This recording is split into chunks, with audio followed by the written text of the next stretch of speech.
kasih. Assalamualaikum warahmatullahi wabarakatuh. Selamat sore, salam sejahtera buat semuanya.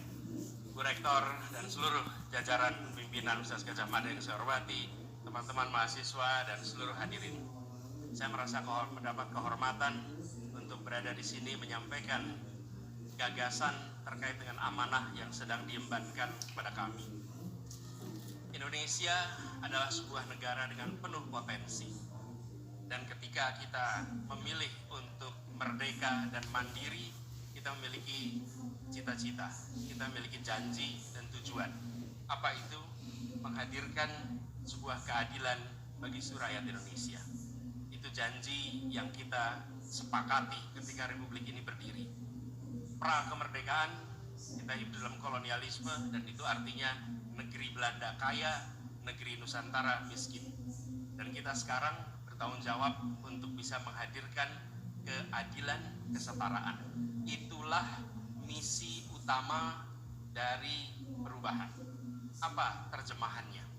Kami menginginkan dan kami merencanakan agar akses pada fasilitas dasar setara. Pertama, kesehatan. Kita menginginkan agar akses kepada kesehatan dari mulai ibu mengandung, bayi dalam kandungan, sampai dengan ketika mereka aktif, termasuk perlindungan coverage atas atau jaminan kesehatan. Yang kedua, pendidikan. Pendidikan adalah bekal utama untuk mengembangkan potensi setiap manusia Indonesia. Dan kami tidak ingin menyebut dengan istilah sumber daya manusia. Kami ingin mengembangkan kualitas manusia Indonesia. Karena manusia tidak perlu dipandang sebagai sumber daya untuk kegiatan perekonomian. Ini kemudian wujudnya apa? Kesetaraan kesempatan. Jumlah bangku SD, SMP, SMA yang sekarang bentuknya seperti piramida, makin tinggi jenjang pendidikannya, makin sedikit jumlah bangkunya. Dan itu artinya apa? Banyak anak-anak kita yang tersingkir, tidak bisa mendapatkan pendidikan minimal hingga pendidikan menengah. Lalu pendidikan tinggi. Pendidikan tinggi harus menjadi institusi yang bisa diakses oleh anak siapa saja, bukan hanya anak kelas menengah Indonesia. Pendidikan yang harganya terjangkau, biaya terjangkau, dan pemerintah memiliki tanggung jawab mengurangi beban pengelola kampus. Pengelola kampus tidak dibebani dengan tanggung jawab begitu besar terkait mencari pembiayaan untuk kegiatan kampus, tapi biar pengelola kampus fokus pada penelitian, pada pengembangan pembelajaran, pendidikan, supaya kampus betul-betul menjadi institusi yang memungkinkan siapa saja berpartisipasi. Sudah cukup biaya pendidikan yang terlalu tinggi di kampus-kampus kita. Kemudian yang ketiga, kita menginginkan lapangan pekerjaan. Lapangan pekerjaan yang setara bagi semuanya. Bapak sekalian, teman-teman yang ada di Jogja tahu persis ketika saya tumbuh besar di sini, sejak saya SMP, SMA, banyak sekali teman sekelas bukan berasal dari Jogja. Kenapa? Karena sejak SMP dan SMA mereka dikirim oleh orang tuanya untuk belajar ke kota ini agar mereka bisa mendapatkan pendidikan yang baik. Supaya apa? Nantinya mereka mendapatkan pekerjaan yang baik. Akhirnya ketika mereka dikirim ke kota-kota utama di Indonesia, mereka nggak pernah kembali lagi. Mereka tidak kembali kampung halamannya. Hijrah ke Jogja, hijrah ke Jakarta, hijrah ke Bandung, ke Malang, Surabaya, tidak kembali. Kita menginginkan agar kesempatan pendidikan ada di mana saja, lalu kesempatan kerja setara. Dan itu artinya menambah kota-kota di seluruh Indonesia sebagai pusat pengembangan perekonomian. Perekonomian kita hari ini tersentralkan di kawasan Jawa bagian barat, khususnya Jakarta, dan kawasan Jawa.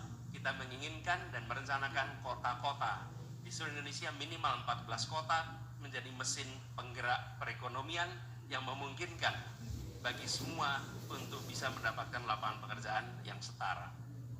Lalu yang tidak kalah penting, ini adalah terkait dengan kebutuhan pokok dasar kita, bahwa kita membutuhkan tata kelola kebutuhan dasar yang lebih baik. Contohnya beras. biaya hidup yang tinggi, apalagi bagi mereka yang statusnya prasejahtera, menjadi makin berat ketika harga kebutuhan pokok itu mahal. Kalau harga beras mahal dan petaninya makmur, artinya uangnya berujung di petani.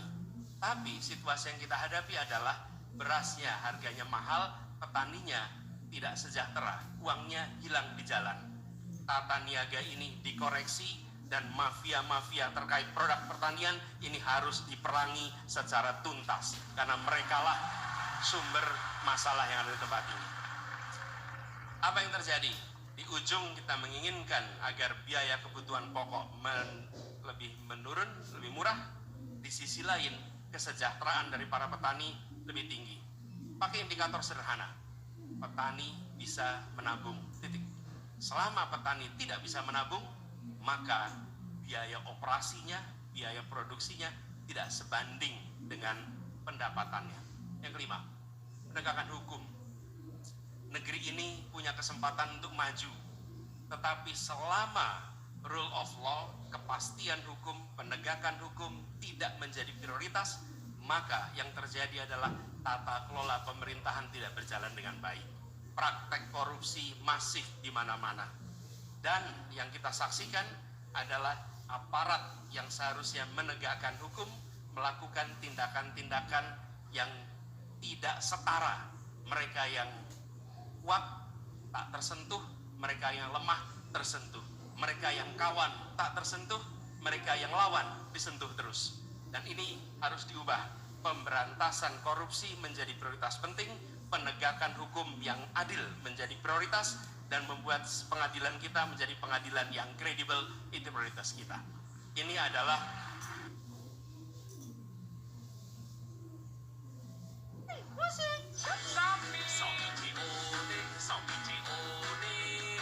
bayar langsung di tempat, gratis ongkir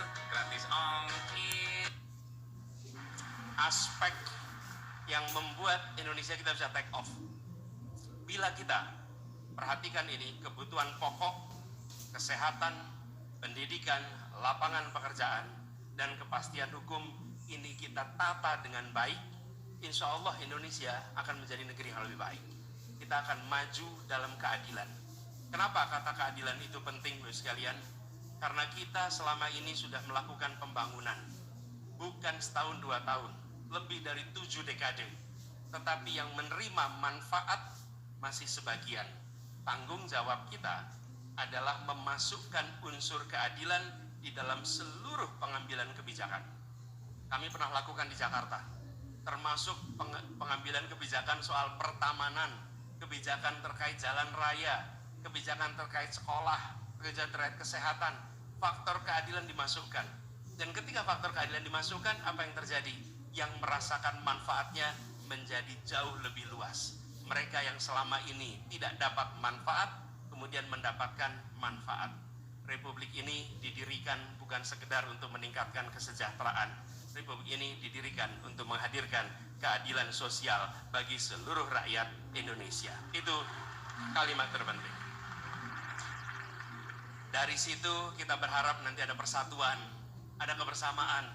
Karena Bapak Ibu sekalian, teman-teman, adik-adik semua, tidak ada persatuan dalam ketimpangan. Kalau Anda bisa menunjukkan contoh kasus ketimpangan yang menghadirkan persatuan, kita ingin lihat. Tidak ada. Yang namanya Indonesia bersatu, Bhinneka yang ika, yang guyup, mensyaratkan keadilan. Tanpa keadilan tidak ada persatuan. Tanpa keadilan tidak ada kebersamaan. Tanpa keadilan tidak ada ketenangan. Hadirkan keadilan, maka Indonesia akan tenang, makmur, bahagia. Itu kira-kira teman-teman. Saya rasa saya cukup sampai di sini. Sebagai gagasan awal, kata kuncinya adalah keadilan dilaksanakan di semua sektor, dan bila itu dihadirkan, maka kalimat Bhinneka Tunggal Ika bukan hanya kalimat yang ada di dalam sebuah logo Pancasila, tapi dia akan menjadi keseharian kita semua. Terima kasih. Assalamualaikum warahmatullahi wabarakatuh. Waalaikumsalam warahmatullahi wabarakatuh. Mas Anies, boleh saya persilakan untuk duduk. Terima kasih atas tadi spill gagasannya. Mas Anies, sambil saya menunggu hasil topik yang sudah dipilih oleh teman-teman audiens, ada beberapa pertanyaan yang ingin saya ajukan dulu ke Anda, Mas. Pertanyaan yang sama juga akan saya ajukan ke bakal calon presiden yang lain. Mas Anies, Anda baca pres yang dideklarasikan paling awal, Oktober 2022 sudah dideklarasikan. Ya. Dan sejak itu